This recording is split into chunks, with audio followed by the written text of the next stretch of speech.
Patrick Verona slander? In this household? Those are fighting words. Hi everyone, it's LadyJenevia. There is a content creator called Pop Culture Detective. They make really in-depth video essays about films and television series, many of which I enjoy. I first got introduced to them when some of their Big Bang Theory videos ended up in my recommended section, and let me just say, they read that show to filth. They also did a video that I enjoyed for the most part called Stalking for Love. It's a great topic to address, and they explored it really well, had a lot of appropriate, relevant examples for the points that they were making related to that thesis. However, they had the nerve to try to come for one of my personal favorites, one of, if not the greatest teen film of all time, 10 Things I Hate About You. For you to try to lump in Patrick Verona with all the other creeps that you dragged in this video, absolutely not. No one is going to come for Patrick Verona without me having something to say about it. Who could refrain that had a heart to love? And in that heart, courage to make love known. 10 Things I Hate About You is a teen comedy adapted from the Shakespeare play The Taming of the Shrew. This particular play has fallen under a lot of controversy by modern audiences due to its misogynistic story, in which the female lead is tortured into being a more desirable wife by various means, including denying her food, drink, and clothing, and some good old-fashioned gaslighting. But 10 Things I Hate About You was adapted by the prolific screenwriting duo of Karen McCullough and Kirsten Smith, who have adapted multiple works of fiction into iconic films with female leads, including not only 10 Things I Hate About You, but also Legally Blonde, Ella Enchanted, and She's the Man, which happens to be another Shakespearean adaptation. You okay? yeah, just a minor encounter with the shrew. 10 Things I Hate About You removes the gruesome torture of the original play and instead shifts the story to focus on a group of teenagers in high school. Despite being released in 1999, it's still considerably less problematic than a lot of the horrendous content that targets teen audiences today. If I were more of a conspiracy theorist, I would postulate that modern studios and networks are doing this on purpose because they know that outrageously bad content is more likely to go viral and consequently get free publicity, but I'm not here to speculate on those things. What I'm here to do is set the record straight, that Patrick Verona is not some big bad archetype of toxic masculinity that is so often seen in so-called romantic leads. You're gonna pay me to take out some chick. In order to refute the points that Pop Culture Detective made about Patrick Verona and 10 Things I Hate About You, I need to first give a bit of an introduction to these characters, their relationships, and the various moving parts of the main romances in this story. Kat and Bianca are sisters with an overprotective father, Walter, who has loads of funny lines related to teen pregnancy because he works as an OBGYN. That's what you think happens? Got news for you. Kissing isn't what keeps me up to my elbows in placenta all day long. Mr. Stratford, it's just a party. And hell is just a sauna. At the beginning of the story, both of the Stratford sisters are not permitted to date until they graduate. But the younger sister, Bianca, really wants to go on dates, attend parties, and all the other things she associates with a normal high school experience.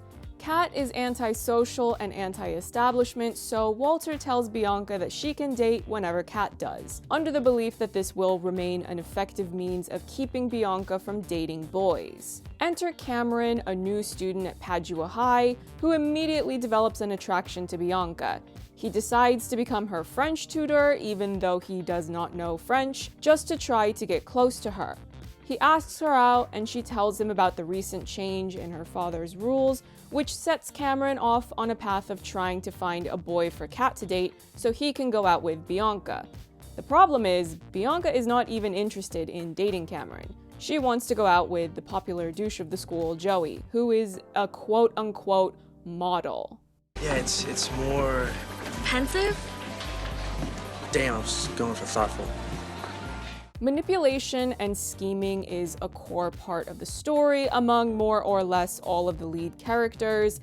Cameron is trying to find a guy for Kat to date, with his new friend Michael helping him out with this scheme, and Bianca is letting Cameron do this despite her having no intention of going out with him, even if he is successful in his quest. If you want to nitpick the ethics of the story and its characters, sure, you can say that they're not exactly being upstanding beacons of morality, but if all of the protagonists in stories never do anything wrong or have any character flaws, I can all but guarantee that those stories would be really boring. It's really important to look at the arcs of these characters in their entirety and pay attention to the nuances presented throughout their journeys. But let's get back to the character introductions.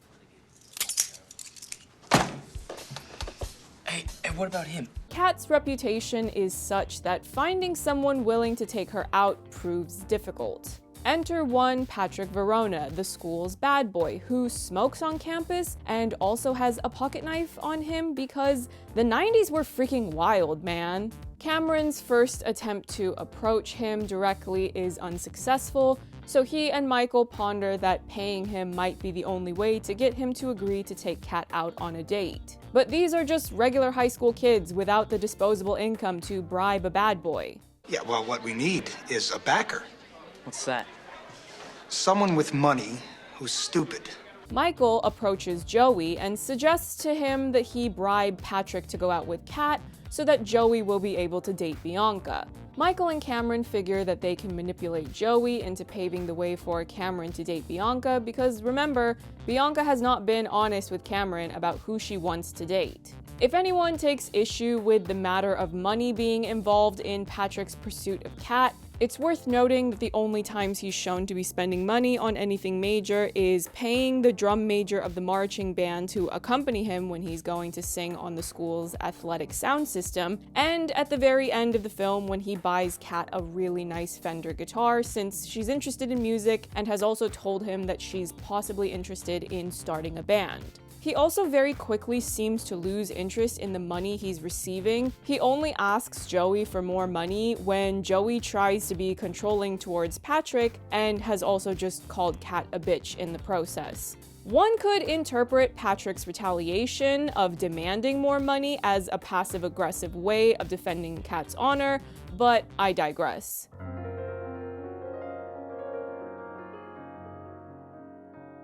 One of the core commonalities between Kat and Patrick is their tough exteriors. Kat is shown to be judged so severely by her peers and even the staff at her school that even when she starts to become less tempestuous, people do not believe that she's any different from the picture they already have of her in their minds. You just messing with me, aren't you? No, I'm really looking forward to writing it. Get out of my class. Patrick's reputation is overrun with ridiculous rumors. Whether it's rumors that his year away from Padua High was spent in prison, that he sold his own organs on the black market, or ate a live duck. He's not only believed to be the ultimate bad boy, he starts off the story entirely content with keeping people at a distance in fear of him. But as we near the story's conclusion, we don't just see these two softening up with one another and the people they're willing to let close to them, we also learn important revelations about their personal histories. Kat is anti-conformist and particularly antagonistic towards Joey because they dated for a month in their freshman year, during which she felt peer pressured to have sex with him, regretted it afterwards, and was dumped by him when she refused to continue having sex when she was not ready.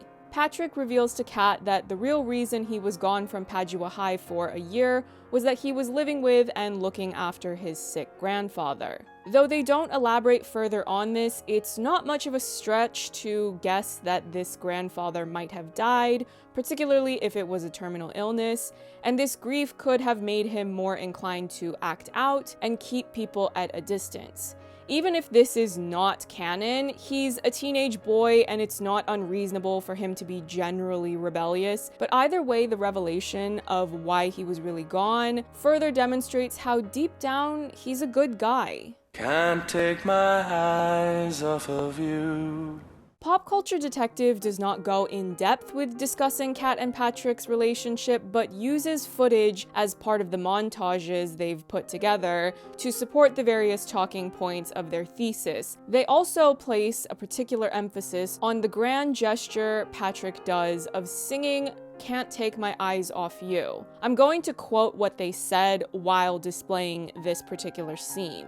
In most movies, grand romantic gestures are designed to be elaborate ambushes. Ambushes that put women on the spot in a very public way.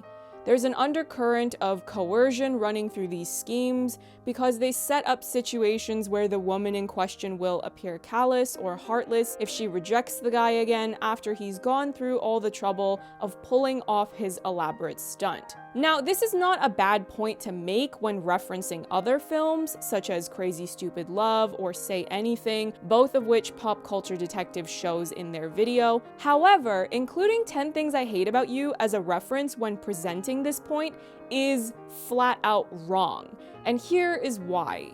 The reason for Patrick singing this song is more than him wanting to charm her into dating him. When they were at Bogey's party, Kat's emotional distress over seeing her sister being courted by the same boy that she regretfully lost her virginity to causes her to act out. She drinks too much, dances on a table, and falls off when she hits her head on the chandelier. Patrick catches her and looks after her for the rest of the night, making sure that she doesn't fall asleep since she's just hit her head, and drives her home once she's sobered up a bit. This is when Kat first starts to see Patrick in a different light. You know, you're not as vile as I thought you were.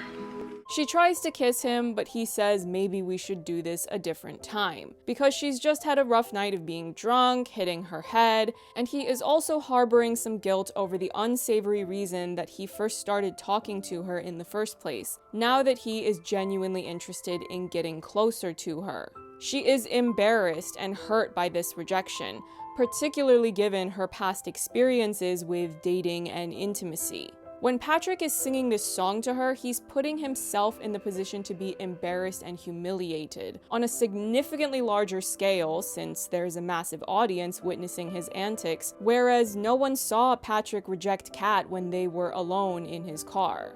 He's also validating her interest in him by making it very clear that he reciprocates her feelings. It's not just a declaration of his own feelings, but an apology for hurting hers. Pop Culture Detective is discussing grand gestures where the woman is embarrassed in the process and pressured to accept the man's advances because the people witnessing it will have certain expectations about the outcome of that gesture. But the random spectators that are watching Patrick sing this song have no idea of the real reasons he's doing this.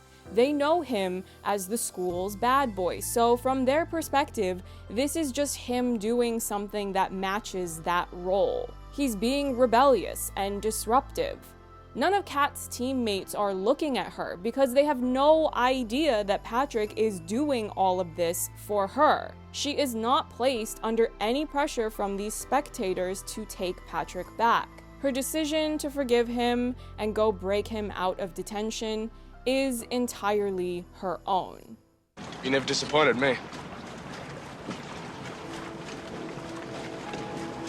10 Things I Hate About You is probably my all-time favorite teen film. I tried to think if there were any others that I liked more than this one while I was writing up this video. Couldn't think of any. I could go a lot more in depth about how iconic it is, but I just don't know if there are that many people interested in me talking about this, but if there are, let me know, and I will definitely consider revisiting it in the future. Until then, I opted to just focus on refuting the slander against Patrick Verona and the romance between Kat and Patrick. If anyone thought that I would allow such blasphemy against 10 Things I Hate About You to slide, you were sorely mistaken. If you have not already seen 10 Things I Hate About You, I highly recommend it. It has aged very well. I was really excited to have an excuse to rewatch it, even though I more or less had the entire video and all of the points that I wanted to make about this specific thesis already developed in my mind because I watched this film so many times growing up that I knew it very well. I found myself mouthing along to several of my favorite lines from the film, even though it had been a while since I had last done a rewatch. It's pretty impressive just how much I ended up laughing, even though I already knew what jokes were coming. I also do recommend checking out Pop Culture Detective's channel. It might seem a bit strange to try to give them a shout out of sorts, considering that they are a massive channel and mine is about this big in comparison. Even the Stalking for Love video essay I think is really well done. It was just the fact that they included 10 Things I Hate About You that I completely disagreed with. The fact that they included 10 Things I Hate About You gave me an excuse to do a video about it, so I think it all worked out in the end. I'm going to do a DCEU video next since folks voted on it, and I am late to making that, but I am going to follow through on it since people did vote for it, and it's also been a while since I last did a DCEU video, so might as well do one now. Be sure to subscribe so you don't miss it, and follow me on Twitter, Instagram, Letterboxd, and Vero. See you in the next one. Bye. Are you telling me I'm not a pretty guy? He's very pretty. Yeah, This is a gorgeous guy. I just wasn't You're sure. a gorgeous I didn't guy. know.